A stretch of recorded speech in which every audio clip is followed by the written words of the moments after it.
Channel. Today is Thursday. Hello and welcome to my channel. Today is Thursday, and that means it's time for another episode of True Crime Tales with Christiana. And today we're going to be talking about the very devastating murder of Shanda Scherer. Without further ado, let's get into it. Shanda Scherer was a young girl who was tortured and burned to death in Madison, Indiana by 4 teenage girls. She was only 12, and her assailants were between the ages of 15 and 17. The crime attracted international attention due to the brutality of the murder and the age of the perpetrators. Shanda was born in Pineville, Kentucky on June 6, 1979, to Stephen and Jacqueline, who was later known as Jackie Bott. After Shanda's parents divorced, her mother remarried, and the family moved to Louisville. She attended 5th and 6th grade at St. Paul School and was active in cheerleading, volleyball, and softball. When her mother divorced again, the family moved in June 1991 to New Albany, Indiana, and Shanda enrolled at Hazelwood Middle School. Early in the school year, she transferred to Our Lady of Perpetual Hope School, a Catholic school in New Albany, where she joined the girls' basketball team.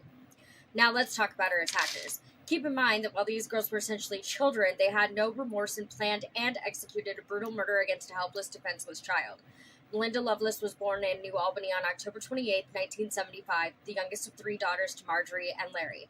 Larry was drafted into the U.S. Army during the Vietnam War, reaching the rank of sergeant, and although horribly emotionally scarred, he was treated as a hero upon his return. Marjorie later described him as a sexual deviant who would wear her and her daughter's underwear and makeup, was incapable of staying monogamous, and had a mixture of jealousy and fascination with seeing her have sex with other men and women.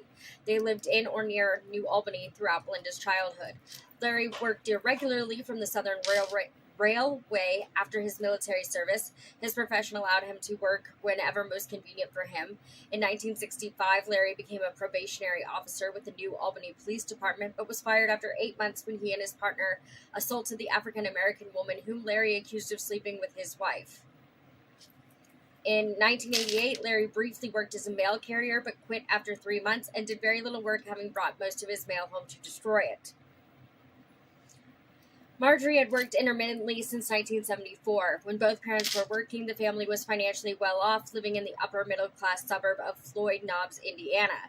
Larry, who was violent and abusive, did not usually share his income with the family and impulsively spent any money he earned on himself, usually purchasing firearms, motorcycles, and cars. He filed for bankruptcy in 1980. Extended family members often described the loveless marriage as truly loveless. Ironic. And the daughters as visiting their homes hungry. The Lovelace parents would often visit bars where Larry would pretend to be a doctor or a dentist and introduce Marjorie as his girlfriend. He would also share, basically wife swapping, her with some of his friends from work, which she found disgusting, yet she participated. I'm the first to say no victim blaming, and I do truly feel for her, but she never tried to leave him or anything. I could find no information saying she spoke to lawyers or police, one in way of trying to get herself and her daughters out, but we don't judge on this channel. During an orgy with another couple at their house, Marjorie tried to commit suicide, an act she would repeat several times throughout her daughter's childhoods. When Melinda was 9 years old, Larry had Marjorie gang raped, after which she tried to drown herself. After that incident, she refused to have sex with him for a month until he raped her, as their daughters overheard the event through a closed door. Unfortunately, back then, there really was no statute on marriage rapes, so I'm not sure anything would have been done had she bothered to report it. In the summer of 1986, after she would not let him go home with 2 women he had met at a bar, Larry beat Marjorie so severely she was hospitalized. He was convicted of battery, but still managed to come back home. The Indiana Police Department is not doing too much for my hopes here in this case. The extent of Larry's abuse of his daughters and other children is unclear. Various court testimonies claimed he fondled Melinda as an infant, molested Marjorie's 13-year-old sister early in the marriage, and molested the girl's cousin Teddy from 10 to 14. Both older girls said he molested them, although Melinda did not admit this ever happened to her. She slept in bed with him until he abandoned his family when she was 14. In court, Teddy described an incident in which Larry tied all 3 sisters in a garage and raped them into section. However, the sisters did not confirm this account. Larry was verbally abusive to his daughters and fired a handgun in the direction of Melinda's older sister Michelle when she was 7, intentionally missing her. Saying intentionally leads me to believe that If he wanted that little girl dead, she would certainly have been dead. He would also embarrass his children by finding their underwear and smelling them in front of other family members. And it absolutely astounds me that no one ever said anything about this or did anything to help these poor children or his clearly abused wife. For 2 years, beginning when Melinda was 5, the family was deeply involved in the Graceland Baptist Church. Larry and Marjorie gave full confession and renounced drinking and swinging while they were members. Larry became a Baptist lay preacher, and Marjorie became the school nurse. The church later arranged for Melinda to be taken to a motel room with a 50-year-old man for a 5-hour exorcism. Genuinely curious if anyone besides me thinks that's loaded with code. Like, why did she go alone? And was the 50-year-old man a priest? Did he have a license to perform exorcisms? Like, I have so many side questions about this.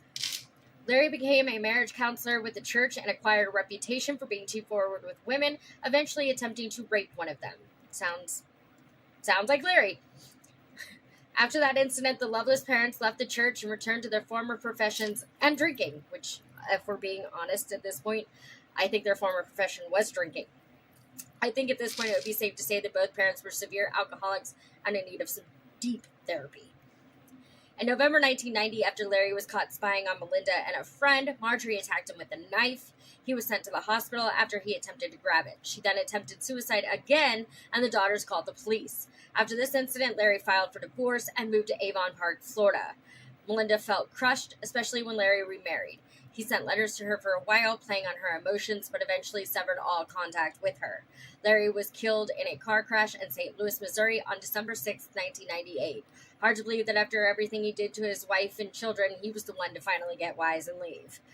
I think if you look at it from the psychological angle, obvious that Marjorie was trauma bonded to Larry, and unfortunately, she just didn't see any way out. Mary Lori Tackett was born in Madison, Indiana on October 5th, 1974.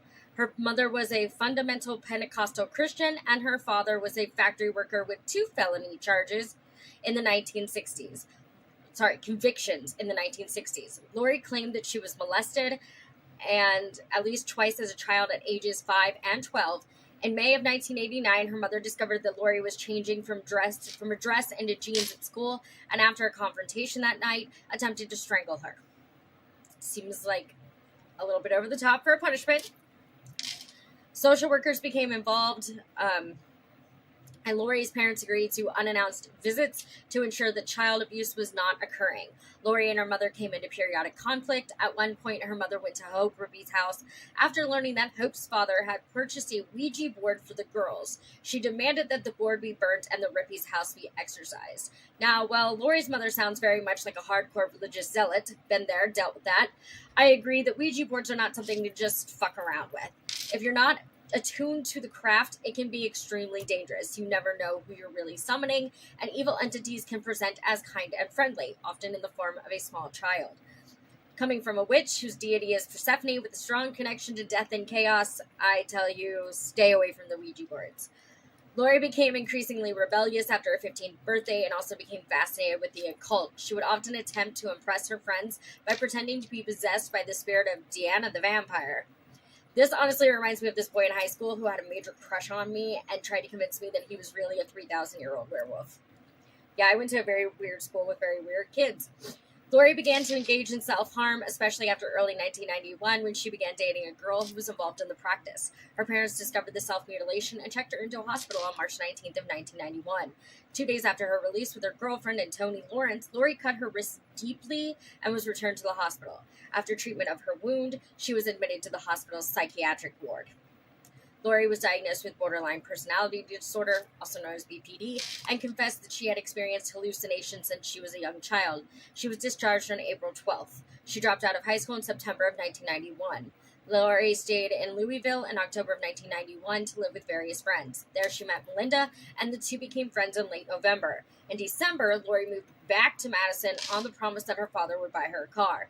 She still spent most of her time in Louisville and New Albany, and by December spent most of it with Melinda.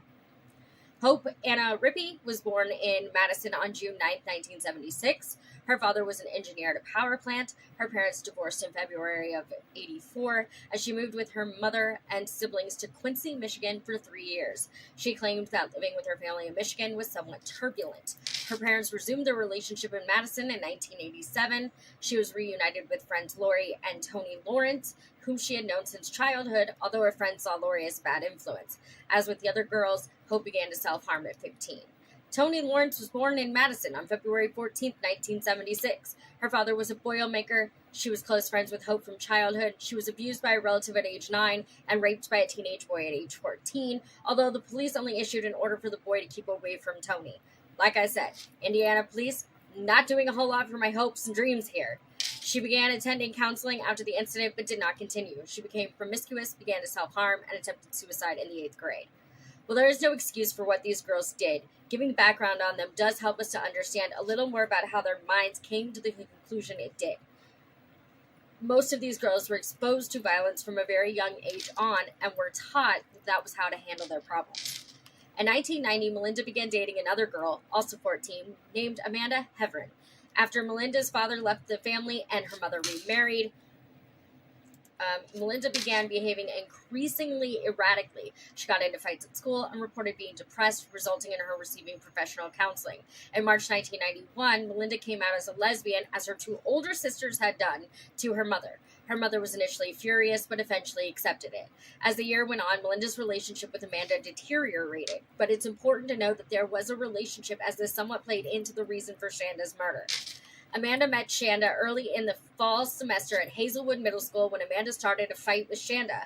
However, they became friends while in detention for the altercation and later exchanged romantic letters. Melinda immediately grew jealous of Amanda and Shanda's close friendship.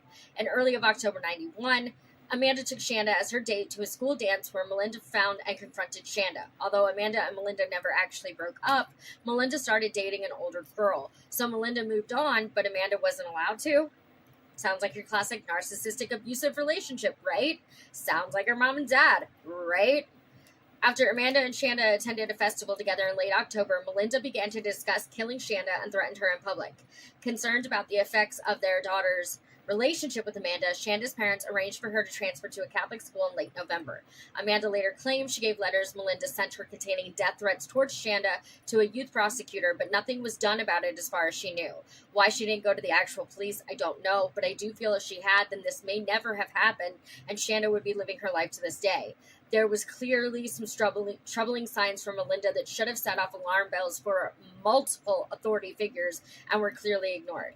On the night of January 10, 1992, Tony, 15, Hope, 15, and Lori, 17, drove in Lori's car from Madison to Melinda's house in New Albany. Hope and Tony, while both friends of Lori, had not previously met Melinda, now 16, upon arrival. They borrowed some clothes from Melinda, and she showed them a knife, telling them she was going to scare Shanda with it.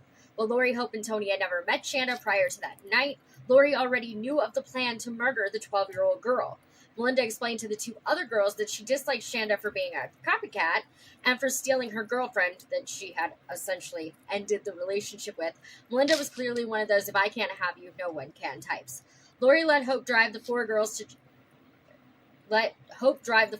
Jeffersonville, where Shanda stayed with her father on the weekends, stopping at a McDonald's restaurant en route to ask for directions. They arrived at Shanda's house shortly before dark. Melinda instructed Hope and Tony to go to the door and introduce themselves as friends of Amanda's. Shanda answered the door, and Tony and Hope asked for Shanda, which she then replied she was in fact Shanda. Hope and Tony asked her to come with them to see Amanda, who was waiting for them at the Witch's Castle, or Mistletoe Falls, a ruined stone house located on an isolated hill overlooking the Ohio River. I so wish she had followed her gut and refused to go, but unfortunately we know this is not what happened. Shanda was reluctant to go out, told them she had a party to attend, and suggested the girls come back around midnight a few hours later. Melinda was angry at first, but Hope and Tony assured her about returning for Shanda later. The 4 girls crossed the river to Louisville and attended a punk rock show by the band Sunspring at the Audubon Skate Park, Newark, Interstate 65. Tony and Hope quickly lost interest in the music and went to the parking lot outside, where they engaged in sexual activities with 2 boys in Lori's car. Eventually, the 4 girls left for Shanda's house. During the ride, Melinda said that she could not wait to kill Shanda. However, she also said she just intended to use the knife to frighten her. When they arrived at Shanda's house at 12:30 a.m., Tony refused to retrieve Shanda, so Lori went with Hope to the door instead. Melinda hid under a blanket in the back seat of the car with the knife. Shanda's father and stepmother had gone to bed and allowed Shanda to stay downstairs for a bit and watch television. Hope told Shanda that Amanda was still at the witch's castle. Shanda was reluctant to go with them, yet agreed after changing her clothes. As they got in the car, Hope began asking Shanda questions about her relationship with Amanda. Melinda then sprang out from the back seat, put the knife to Shanda's throat, and began interrogating her about her sexual relationship with Amanda. They drove towards Utica and the witch's castle. Lori told the girls that a local legend said the house was once a castle owned by 9 witches and that the townspeople burned down the house to get rid of the witches, leaving a small stone house in its place. At the witch's castle, they took a sobbing Shanda inside and bound her arms and legs with rope. There, Melinda taunted her, saying that she had pretty hair and wondered how pretty she would look if they were to cut it off, which frightened her even more. Melinda began taking off Shanda's rings and handing them to the girls. At some point, Hope took her Mickey Mouse watch and danced to the tune it played. Lori further taunted Shanda, claiming that the witch's castle was filled with human remains and hers would be next. To further threaten her, Lori then retrieved a shirt with a smiley design from the car and lit it on fire, but immediately feared that the fire would be spotted by passing cars, so the girls left with Shanda. It could have stopped here. Obviously it didn't, but it could have stopped here had just one of these girls spoken up. During the car ride, she continued begging them to take her back home. Eventually, they became lost, so they stopped at a gas station and covered Shanda in a blanket. While Lori went inside to ask for directions, Tony called a boy she knew in Louisville and chatted for several minutes to ease her worries, but did not mention Shanda's abduction. They went back to the car and got lost again and pulled up to another gas station. There, Tony and Hope spotted a couple of boys and talked to them before once again getting back into the car and leaving, arriving sometime later at the edge of some woods near Lori's house in Madison. Lori led them to a dark abandoned building off a logging road in a densely forested area. Tony and Hope were frightened and stayed in the car. Melinda and Lori made Shanda strip down to her underwear, then Melinda beat her with her fists. Next, Melinda repeatedly slammed her face into her knee, which cut Shanda's mouth on her own braces. Melinda tried to slash her throat, but the knife was too dull. Hope came out of the car to hold her down. Melinda and Lori took turns stabbing her in the chest. They then strangled her with a rope until she was unconscious, placed her in the trunk, and told the other 2 girls that she was dead. The girls drove to Lori's nearby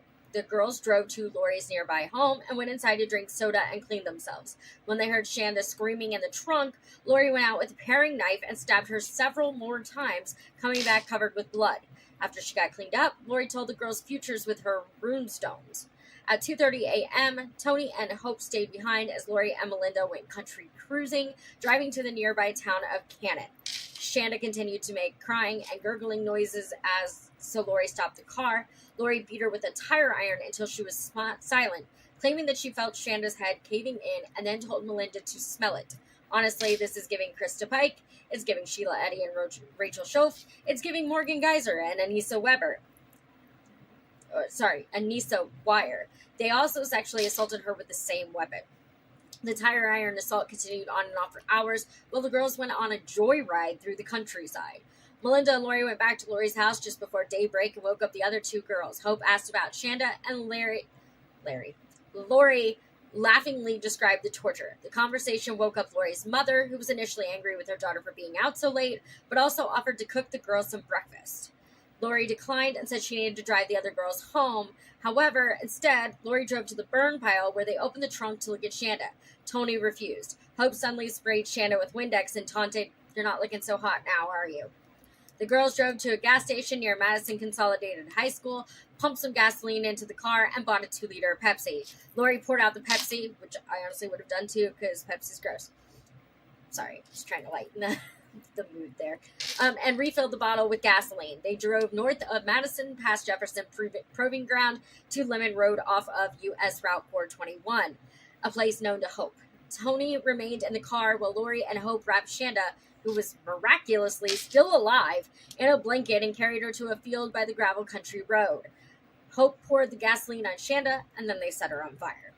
Melinda was not convinced Shanda was dead, so they returned a few minutes later to pour the rest of the gasoline on her.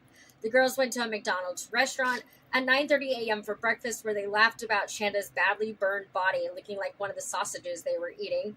Gross. I don't know about you, but that would have quickly made me lose my appetite. Like the actual fuck, man.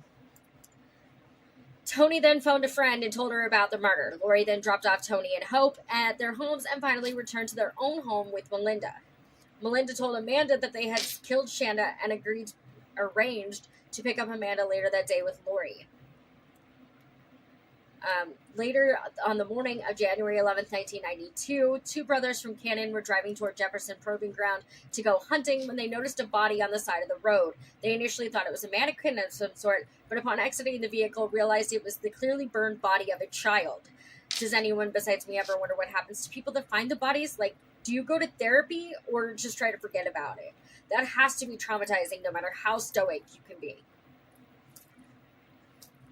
They called the police at 10:55 a.m. and were asked to return to the corpse. State Trooper David Cam and Jefferson County Sheriff Buck Shipley and detectives began an investigation collecting forensic evidence at the scene. They initially suspected a drug deal gone wrong and did not believe the crime had been committed by locals. It is also to be noted that her body was posed in a suggestive position, very obviously meaning that this was done on purpose and with intention. It was also found that the victim's face and hands were burnt in an attempt to keep her unrecognizable and unidentifiable. She was found in the pugilistic state, with her arms outstretched and clenched fists as a result of death by burning.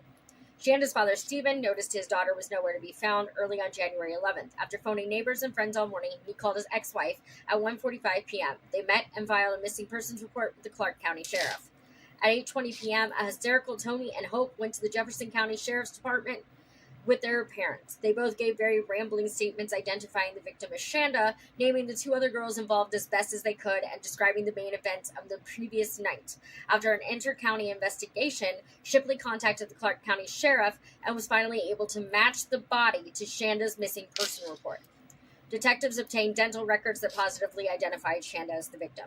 Melinda and Lori were arrested on January 12th. The bulk of the evidence for the arrest warrant came from the statements made by Tony and Hope. The prosecution immediately declared its intention to try both Melinda and Lori as adults. For several months, the prosecutors and defense attorneys did not release any information about the case, giving the news media only the statements by Tony and Hope. All four girls were charged as adults, and to avoid the death penalty, all four girls accepted plea deals. I couldn't think of four less deserving people, but it is what it is. Some of the girls had troubled home lives with claims of physical or sexual abuse committed by a parent or other adult. Tony, Hope, and Lori all had histories of self-harm. Lori was diagnosed with borderline personality disorder and suffering from hallucinations. Melinda, often described as the ringleader in the attack, had the most extensive history of abuse and mental health issues, and I went into the details of her background, and I don't think any of us could deny that she definitely went through some shit. Does not make what she did okay. Ever.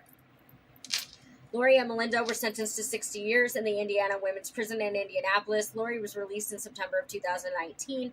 Hope was sentenced to 60 years with 10 years suspended for mitigating circumstances, plus 10 years of medium supervision probation. On appeal, a judge reduced the sentence to 35 years. In exchange for her cooperation, Tony was allowed to plead guilty to one count of criminal confinement and was sentenced to a maximum of 20 years. Melinda appealed her sentence, but it was upheld by the Indiana Supreme Court in 1994. On November 14, 2008, her appeal was again denied. Tony was released on December 14, 2000 after serving 9 years. She remained on parole until December of 2002. On April 28, 2006, Hope was released from the Indiana Women's Prison on parole after serving 14 years of her original sentence. She remained on supervised parole for 5 years until April of 2011. Lori was released from the Rockville Correctional Facility on January 11th of 2018, the 26th anniversary of Shanda's death, after serving nearly 26 years and has completed an additional year of parole.